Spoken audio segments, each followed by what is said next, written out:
Bonjour, dans cette vidéo, on va corriger le dernier exercice de ce TD numéro 3.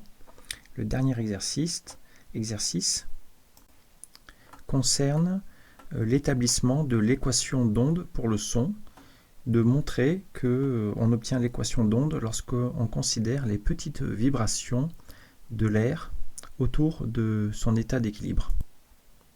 Et l'air est modélisé par le gaz parfait que l'on a étudié précédemment.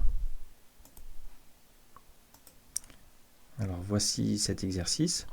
Avant ça, on regarde à nouveau cette image où on voit en effet, grâce à un effet physique particulier qui s'appelle l'effet Schleren, on voit le mouvement de l'air dans l'espace.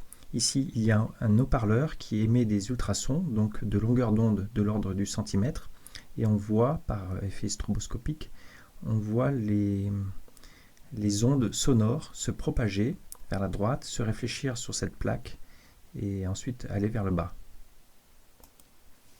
Ce qui est remarquable, c'est que lorsque l'air se met en vibration autour de son état d'équilibre, eh bien, les fluctuations de pression que l'on voit ici par des couleurs sombres et claires, eh bien, se propagent selon l'équation d'onde et se propage à une vitesse particulière qu'on appelle la vitesse du son, qui dépend de la température de l'air, mais aussi de la forme particulière des molécules dont l'air est constitué. Voilà donc l'exercice. Donc bon, il y a des notes de cours ici que vous pouvez consulter où il y a beaucoup plus d'informations et aussi les livres de référence, par exemple Landau et Lipschitz sur la mécanique des fluides. Mais ce que l'on retiendra, c'est que l'air est un fluide, c'est un gaz, et que l'on va décrire par le modèle de gaz parfait. On va supposer que ce gaz est à l'équilibre localement. Ça signifie qu'en tout point, il est décrit par un champ de pression, donc une pression qui dépend du point de l'espace, x appartient à R3, et du temps. Le temps est une variable réelle. Et de même, en tout point, on considère la masse volumique de l'air, donc la masse par unité de volume, qu'on note ρ comme fonction de x et de t, et aussi le champ de vitesse, qui est le déplacement local de l'air au point x et à l'instant t. Et ce champ de vitesse est dénoté par v. Et notez que v est une fonction à trois composantes, v1, v2, v3. Ainsi, et ce champ de vitesse en chaque point correspond donc au déplacement moyen, au déplacement collectif de l'air à cet endroit-là et à cet instant-là. Et donc, par définition, le vecteur v en un point donné est relié à la variable x, à la position x du fluide, qui dépend du temps, par l'équation dx sur dt égale v. Ainsi, si on suit le fluide, eh bien, le long d'une trajectoire, la trajectoire c'est le point x qui dépend du temps, et la vitesse de ce fluide le long de la trajectoire, c'est donc la vitesse au point x de t de la trajectoire et à l'instant t. Et la dérivée temporelle de la vitesse, c'est l'accélération qu'on notera dv sur dt. Alors on aura besoin de l'accélération parce que l'équation de mouvement du fluide, comme tout objet physique, est gouvernée par l'équation de Newton. Donc l'équation de Newton, c'est de dire qu'un objet qui subit des forces aura un mouvement déterminé par sa masse fois l'accélération égale la somme des forces subies. Et bien c'est le cas pour le fluide. Donc si on regarde un petit élément de fluide, les forces qu'il subit dans cet exercice, ce sera seulement les forces de pression de la part du fluide environnant. Donc tout autour de lui, imaginez un élément de fluide en un point x et à l'instant t. Tout autour de lui, il y a du fluide qui exerce une pression, donc une force orientée vers ce point. Et si la pression est uniforme, c'est-à-dire la même valeur partout, eh bien toutes les forces se compensent, il ne subira aucune force résultante. Mais si par exemple la pression est plus forte à droite qu'à gauche, il va subir eh bien, une force dirigée vers la gauche. Et de façon plus générale, la force résultante de pression qu'il va subir va être opposée au gradient de pression. C'est donc, puisque le gradient mesure justement la façon dont le champ de pression varie dans l'espace. Et donc l'équation de Newton s'écrit de la façon suivante. Alors on l'écrit par unité de volume, et donc au lieu d'écrire m fois l'accélération, on écrit la masse volumique fois l'accélération. Donc la masse volumique fois l'accélération en un point x et un instant t est égale à la force résultante par unité de volume, et comme on l'a dit, c'est moins le gradient de la pression en ce point.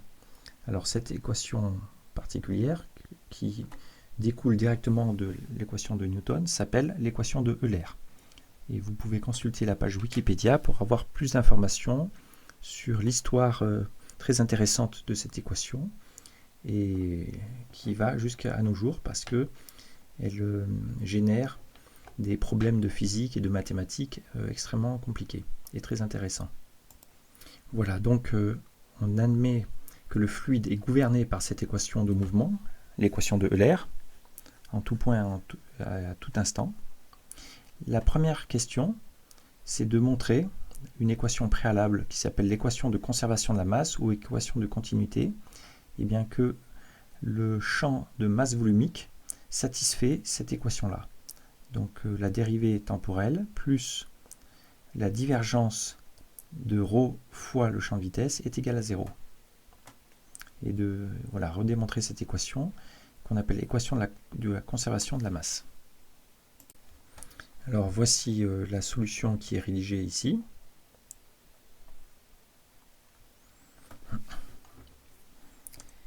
Donc cette équation, elle va découler du fait que l'air se déplace, mais l'air est fait de particules qui ni n'apparaissent ni ne disparaissent. Et donc la masse présente est conservée. Mais il faut montrer que formellement, mathématiquement, cela s'exprime par cette équation. Eh bien, rappelez-vous, dans l'énoncé, on notait x de t, la position du fluide qu'on suit à l'instant t. Si on part d'un point x0, eh bien x de t, ce sera le même point de fluide, c'est-à-dire les mêmes molécules de fluide qui se sont déplacées à l'instant t. Et il est préférable de noter les trajectoires par la notation phi t de x, pour dire que si on prend un point x quelconque de l'espace et t un instant, par exemple 2 secondes, et bien phi t de x, ce sera le point x qui s'est déplacé 2 secondes après, dans le futur. Et phi t de x, c'est donc, ça décrit lorsque t varie, la trajectoire décrite par le point initial x. Et on appelle ça le flow. Autrement dit, phi t tout seul, c'est une application qui à tout point de l'espace donne un autre point de l'espace qui sera le point initial déplacé après l'instant t. Et donc par définition, comme phi t de x c'est la trajectoire x instant t, et bien d phi t sur dt c'est le vecteur v, le vecteur vitesse. Donc là c'est juste une notation qu'on introduit. Et une autre chose importante, c'est qu'on considère un certain volume oméga imaginaire dans l'espace, un certain domaine, par exemple une petite boule ou un petit cube, qu'on note grand oméga inclus dans R3. C'est un domaine initial à l'instant 0. Et ce volume oméga imaginaire, on imagine son évolution au cours du temps, parce que le fluide se déplace, et donc chaque point de oméga va être transporté par le flot. Et on note oméga t, et bien cet ensemble oméga déplacé après l'instant t, donc transporté par le flot phi t. Et comme on l'a dit, eh bien toutes ces molécules sont encore présentes, elles sont transportées par le fluide, et donc la masse contenue dans l'ensemble oméga de t est constante au cours du temps. Cette masse ni n'augmente ni ne diminue. Et c'est ça qu'on souhaite formuler. Cela est vrai pour tout ensemble, tout domaine oméga que l'on puisse imaginer. Voilà, donc pour écrire cela mathématiquement, eh bien, on procède de la façon suivante, et c'est une technique mathématique très utile à connaître. Donc la première chose, c'est d'introduire, de caractériser l'ensemble oméga par une fonction. Donc une fonction sur l'espace, une fonction que l'on appelle fonction caractéristique, et qui, à un point de l'espace, x quelconque, associe la valeur 1 si ce point x est dans oméga, et associe la valeur 0 si ce point est en dehors de oméga. Donc autrement dit, l'ensemble oméga est caractérisé complètement par cette fonction qui de oméga. Alors je clique ici pour aller voir la page Wikipédia. Vous voyez, par exemple ici, on n'est pas dans R3 mais sur le domaine R2. Eh bien, on considère un domaine oméga ici qui serait en jaune. Et la fonction caractéristique, c'est à tout point du plan, on associe 0 si on est en dehors de oméga et 1 si on est sur oméga. Voilà, et il en est de même pour oméga de t. On note qui oméga de t est la fonction caractéristique. Et alors, il est important, mais simple, d'observer que la fonction caractéristique de oméga de t, eh bien, c'est la fonction qui d'oméga composée avec le flow phi, mais au temps moins t. Alors, je vais tenter d'expliquer pourquoi il en est ainsi, sans dessin. Un petit dessin serait bienvenu, car c'est beaucoup plus simple. Donc, imaginez que ici, il y ait l'ensemble oméga, et que donc, après le temps t, le point, l'ensemble oméga se déplace vers la droite, et ici on a l'ensemble oméga de t. Et donc, la fonction qui de oméga de t, c'est une fonction, ici à droite, qui vaut 1 pour les points ici. Et donc, pour exprimer cela, on prend un point x ici, et on va chercher dans le passé d'où provient ce point, et donc il provient du point phi moins t de x. Et au point phi moins t de x, on applique la fonction caractéristique qui de oméga pour avoir la valeur 1. Et donc en effet, qui de oméga de t, c'est qui d'oméga appliqué à phi moins t.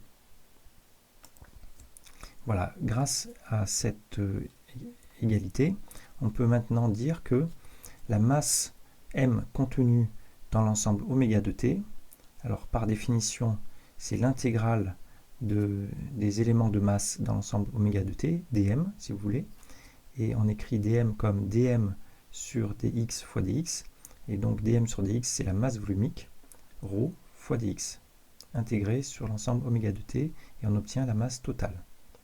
Et ensuite, ce qu'on fait ici, c'est qu'on remplace juste donc l'intégrale, on remplace l'intégrale sur oméga de t par une intégrale sur tout l'espace. Simplement, on prend soin de mettre le coefficient 0 si on est en dehors d'oméga de t et le coefficient 1 si on est sur oméga de t. Ainsi, cette intégrale sur oméga de t est égale à l'intégrale sur l'espace total avec la fonction caractéristique de oméga de t qu'on a mis ici. Voilà, donc c'est ça l'astuce, c'est que de la sorte, eh bien, la dépendance en temps n'apparaît plus dans les bornes de l'intégrale, mais seulement dans l'intégrand, ici. Le temps apparaît que ici. Et ça va être utile pour la suite. Et donc voilà comment on termine. On dit que la masse est constante au cours du temps, donc la dérivée de la masse par rapport au temps est nulle.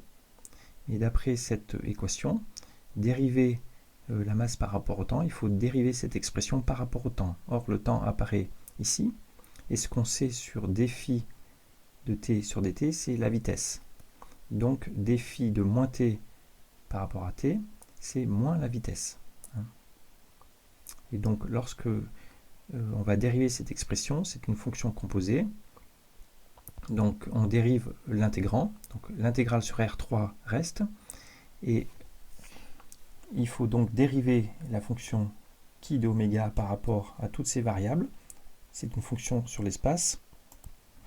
Donc elle dépend de x1 et x2, x3. Donc on fait une somme sur j qui varie de 1 à 3 de d de qui d'oméga sur dxj fois la dérivée de phi de moins t par rapport à t. Et comme on l'a dit, c'est moins la composante j de la vitesse. Ensuite, il reste ρ. Mais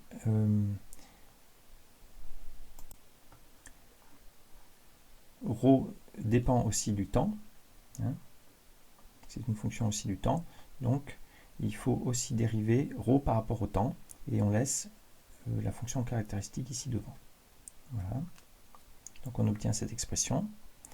Et pour simplifier cette expression, l'idée, c'est d'intégrer par partie pour enlever ici la dérivée de la fonction qui de oméga.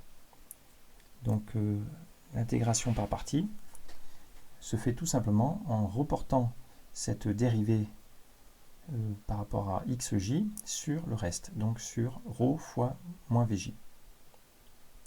Et vous savez que lorsqu'on fait intégration par partie, il y a un signe moins qui apparaît, donc qui va annuler ce signe moins ici présent.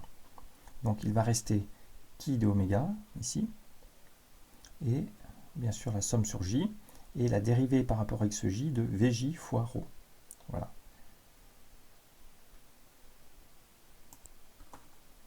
Mais alors, comme on écrit le résultat en t égale 0, ici on a oublié d'inscrire t égale 0, et bien ici ce terme c'est qui de oméga qu'on a mis devant, et il reste d ρ sur dt. Alors on peut interpréter ce premier terme, vous voyez, ce premier terme c'est rien d'autre que la divergence de v fois ρ. Parce que par définition, la divergence d'un champ de vecteurs, c'est la dérivée de la première composante par rapport à x1, plus la dérivée de la deuxième composante par rapport à x2, etc. C'est exactement ce qu'on fait là. Voilà, donc on a cette expression qui vaut 0, mais elle vaut 0 pour tout domaine oméga. Quel que soit oméga, donc forcément ça signifie que ce terme ici est nul. Voilà, et donc on déduit l'équation de la conservation de la masse. Donc sachez qu'en physique ou en mathématiques, hein, c'est très général, lorsque vous avez une quantité comme ça conservée qui se déplace par un flot, hein, par des trajectoires, eh bien ça se traduit par une équation de conservation qui prend cette forme-là. Où apparaît ici le champ de vitesse qui génère le flot, le transport, et apparaît ρ, la masse volumique en l'occurrence, donc la densité de quantité conservée, la densité volumique de quantité qui est conservée et qui se déplace. Passons à la question suivante, la question 2. Donc c'est la question importante. Donc dans l'air, qui est décrit par un champ de pression et un champ de masse volumique qui dépend de x et de t, eh bien on va supposer que l'air est quasiment en repos. C'est-à-dire que le champ de pression, c'est une constante P0, qui est la pression atmosphérique, disons, plus des toutes petites variations qui dépendent de l'espace x et du temps. Et de même, la masse volumique, c'est une constante. Hein, on verra que pour l'air, c'est de l'ordre de 1,2 kg par mètre cube. Donc on suppose que c'est une constante, plus des petites variations, des petites fluctuations qui dépendent de x et du temps. Et précisément, ces petites fluctuations ici à droite, on les suppose très petites par rapport au terme constant. Et alors, la question principale, c'est de montrer que le champ de fluctuation de pression, P de xt ici, satisfait au premier ordre eh bien, cette équation très importante qui s'appelle l'équation d'onde, qui est que la dérivée par seconde par rapport au temps de P moins une constante c au carré fois le Laplacien de P est égal à 0. Où le Laplacien, eh bien, c'est les dérivées secondes par rapport à x1, x2, x3 et la somme de ces dérivées secondes. Donc c'est l'équation d'onde et que la constante c ici qui apparaît est donnée par eh bien, la pression au repos, P0, divisée par la masse volumique au repos, ρ0, fois gamma, qui est 7/5 dans le cas de l'air, qui est un gaz diatomique. De montrer par la même occasion que cette expression, on peut l'exprimer à partir de la température T0 et de la masse molaire de l'air, grand M. Et aussi que les fluctuations de pression et de densité ne sont pas indépendantes, elles sont reliées par cette équation hein, qui s'obtient à partir de l'équation de gaz parfait et précisément de la loi de Laplace. PV puissance gamma égale constante. Alors, essayons de justifier tout ça.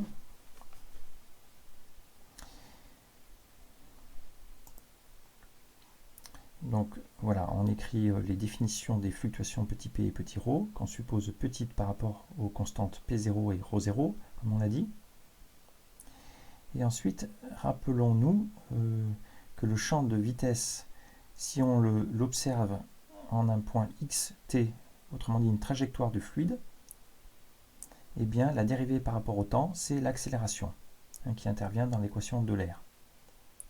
Mais on peut exprimer ce que c'est cette accélération parce que dérivée par rapport au temps se fait de la façon suivante. Le temps apparaît à plusieurs endroits, il apparaît là et là.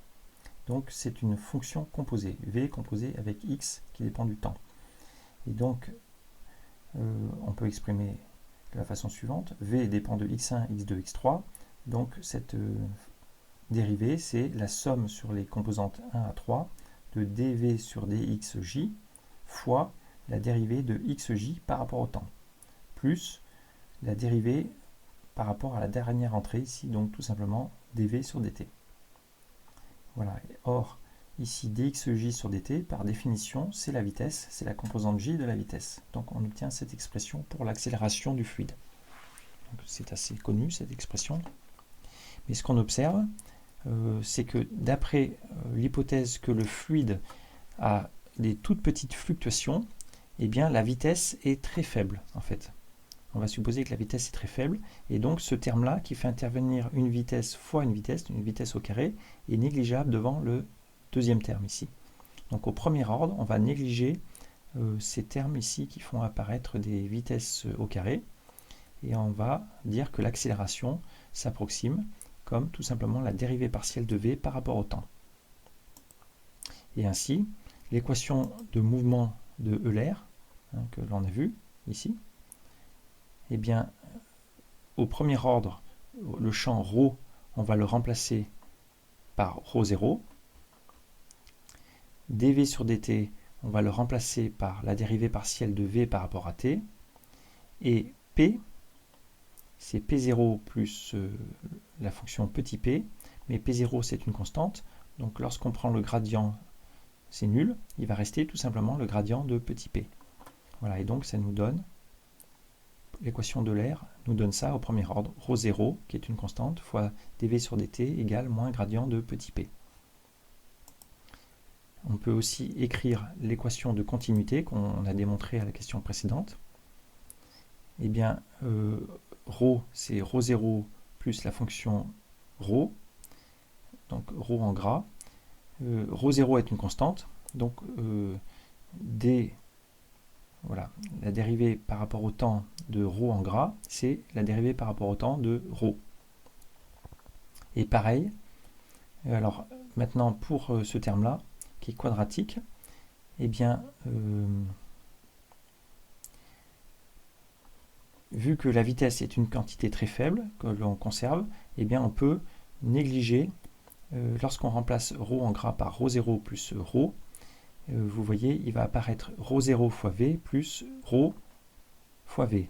Mais ρ est petit, v est petit, donc c'est un terme quadratique qu'on néglige, et on va garder que ρ0 fois v. Voilà, donc ça nous donne ce résultat. Donc ρ0 fois v, ρ0 c'est une constante qu'on peut sortir de la divergence, et donc l'équation de continuité nous donne dρ sur dt plus ρ0 fois divergence de v égale 0. Alors on peut, à partir de ces deux équations, poursuivre. L'idée maintenant est d'éliminer la vitesse entre ces deux équations. Donc ce qu'on fait, c'est qu'on prend la divergence de la première équation. Donc en prenant la divergence, comme la divergence c'est des dérivées partielles et que les dérivées commutent entre elles, on peut faire rentrer la divergence, ça nous donne ρ0, d sur dt de divergence de v égale moins divergence de gradient de p. Mais on peut facilement vérifier que la divergence du gradient, c'est l'opérateur laplacien. Donc c'est égal à moins laplacien de p. Et on peut maintenant considérer la deuxième équation et dériver par rapport au temps cette deuxième équation. Donc il apparaît ici dérivée deuxième de ρ par rapport au temps, et ici plus ρ0, dérivée au temps de divergence de V, comme ici. Et donc on va remplacer ce terme-là par moins Laplacien de P, et donc ça va nous donner d2ρ sur dt égale, donc moins Laplacien de P égale 0, donc la dérivée seconde de ρ par rapport au temps égale Laplacien de P. Voilà ce qu'on obtient. Alors pour poursuivre, là le problème c'est qu'il apparaît ici le champ de pression P et là le champ de masse volumique. Donc on aimerait se ramener seulement avec le champ de pression, donc remplacer la masse volumique ici par la pression. Donc c'est à ce moment-là qu'on va utiliser la formule de Laplace du gaz parfait. On va supposer que ces fluctuations locales de pression dans l'air se font de façon adiabatique. Autrement dit, on néglige les échanges de chaleur avec l'air environnant.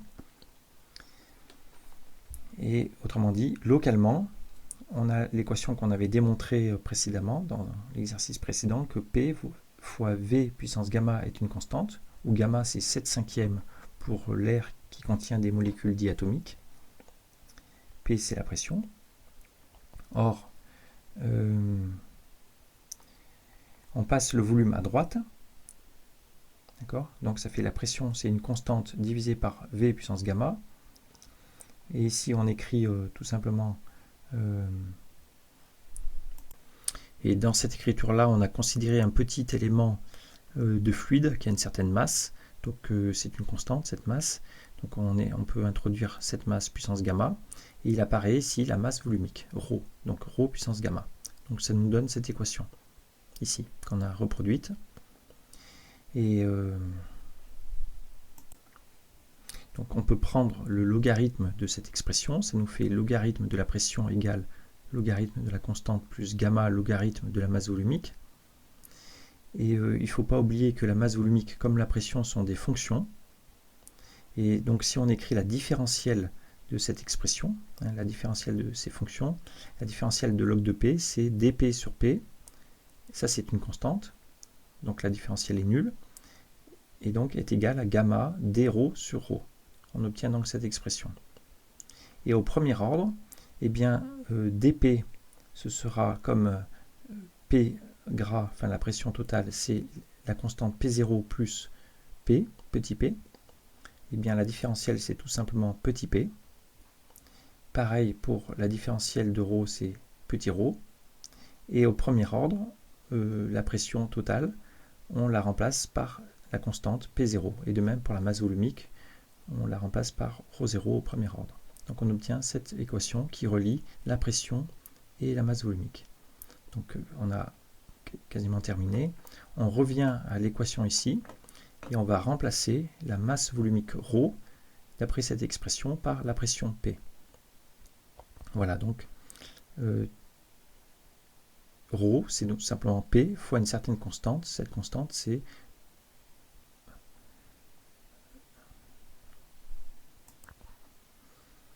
cette constante, c'est ρ0 divisé par gamma P0 qu'on place de l'autre côté de l'égalité. Donc là, il apparaît gamma P0 sur ρ0. Et il reste Laplacien de P. Donc cette constante, on lui donne un nom, on verra pourquoi. On l'appelle C au carré. Donc C, c'est la racine carrée de cette constante. Voilà.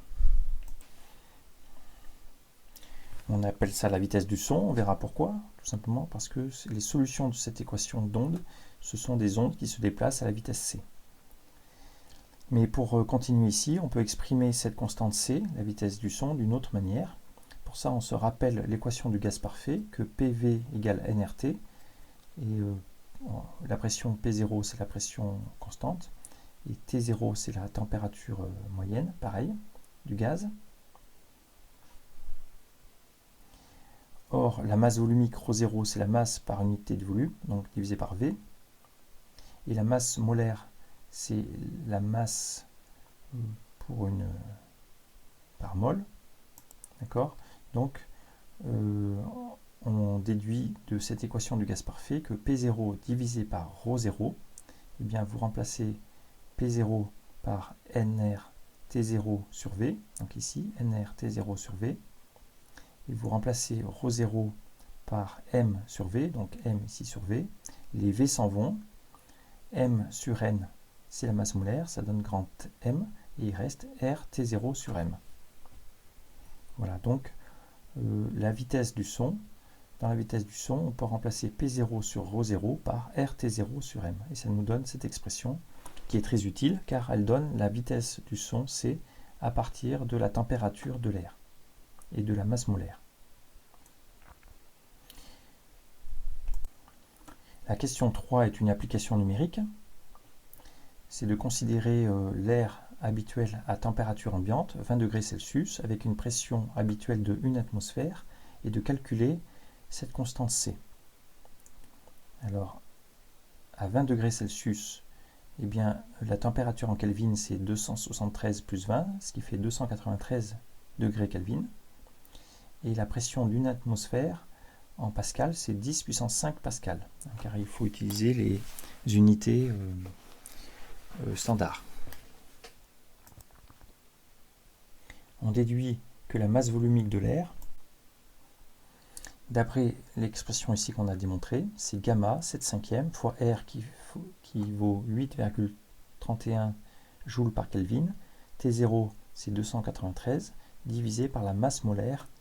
Alors c'était peut-être la première question, c'était la question de l'exercice précédent. En effet, dans l'exercice précédent, à la première question, eh bien, on obtenait la masse molaire de l'air et on montrait que c'était 28,8 grammes par mol. Donc on utilise cette valeur et on obtient, faisant l'application numérique, que C est égal à 343 mètres par seconde. Et dernière question de ce problème, c'est de résoudre, dans un cas très simple, l'équation d'onde. Donc l'équation d'onde, on rappelle que c'est cette équation qu'on a démontrée à la question 2. C'est une équation aux dérivées partielles portant sur le champ de fluctuation de pression. Donc on demande de montrer qu'une onde plane est solution de cette équation. Alors ça c'est attendu, c'est la théorie de Fourier. En effet, cette équation est une équation aux dérivées partielles qui fait intervenir la fonction P et elle est du premier ordre en P. On dit que c'est une équation linéaire. Et les coefficients devant les dérivées sont des constantes. Ici, il y a la constante 1 et ici la constante C2. Eh bien, c'est toujours vrai que les solutions générales de telles équations sont des combinaisons linéaires de modes de Fourier, qu'on appelle aussi en physique des ondes planes. Donc c'est la théorie de Fourier. On va chercher donc les solutions sous forme onde plane. Alors, une onde plane, c'est tout simplement une fonction, une exponentielle des variables. Donc ici, il y a une certaine amplitude A, qui est une constante, exponentielle I, kx moins oméga t, donc ça dépend des variables x et t, où k est un vecteur, il a trois composantes k1, k2, k3, donc là il s'agit de k scalaire x, k1, x1 plus k2, x2 plus k3, x3, et oméga est un nombre réel. Donc mathématiquement, oméga c'est une fréquence temporelle, parce que c'est devant le temps, et k c'est une fréquence spatiale, parce que c'est devant x, on appelle ça aussi vecteur d'onde. Donc cette fonction, il faut imaginer ça comme une fonction en fait à valeur exponentielle imaginaire, c'est quelque chose comme un tire-bouchon, ça tourne. C'est une fonction qui oscille avec le temps et avec l'espace. C'est une onde, si on prenait la partie réelle par exemple, ce serait un cosinus, donc ça ferait une onde sinusoïdale, disons. Alors vérifions en effet si ce mode de Fourier est bien une solution de l'équation d'onde. Donc lorsqu'on le remplace dans l'équation d'onde, un 3, vous voyez, il faut dériver 2 fois par rapport au temps, et ici, il faut dériver 2 fois par rapport à x1, plus dériver 2 fois par rapport à x2, etc. Alors, ce que ça nous donne, c'est que lorsque vous dérivez cette fonction par rapport au temps, ça va faire sortir moins i oméga. Et on le fait 2 fois, donc il va sortir moins i oméga au carré. Donc le moins au carré disparaît. Et lorsqu'on dérive par rapport à x, il va sortir, lorsqu'on dérive par rapport à x1, il va sortir ik1. lorsqu'on dérive deux fois, il va sortir ik1 au carré. Et pareil pour, si on dérive par rapport à x2, il va sortir ik2 au carré. Et donc, ça donne cette expression ik1 fois ik1 plus ik2 fois ik2 plus ik3 fois ik3. C'est ici un produit scalaire. Et bien sûr, dans l'équation d'onde, il y avait moins C2. Donc, lorsqu'on met i au carré, ça fait moins 1. Là, i au carré fait moins 1. D'accord? On passe ce terme à droite. Ça nous donne donc oméga carré égale C2 fois module carré de K2. Et si on prend la racine carrée, ça nous fait oméga égale plus ou moins C fois module 2 du vecteur K. Voilà, donc on a vérifié que l'onde plane est bien une solution, mais la condition est que oméga et K ne sont pas indépendants l'un de l'autre. Il faut que la fréquence oméga, la fréquence temporelle, soit égale au module du vecteur d'onde K fois C, ou bien l'opposé aussi. Donc voilà une petite illustration, une petite animation qui montre ce que ça donne. En tout cas, là, pour la partie réelle de cette onde plane, eh bien, on voit un sinus ici qui se déplace vers la gauche. Et il se trouve que C, le coefficient C, c'est la vitesse de déplacement des bosses, ce qu'on appelle la vitesse de phase. Voilà, donc dans notre problème, il s'agit d'ondes sonores, et donc cette onde se déplace à la vitesse de 343 mètres par seconde.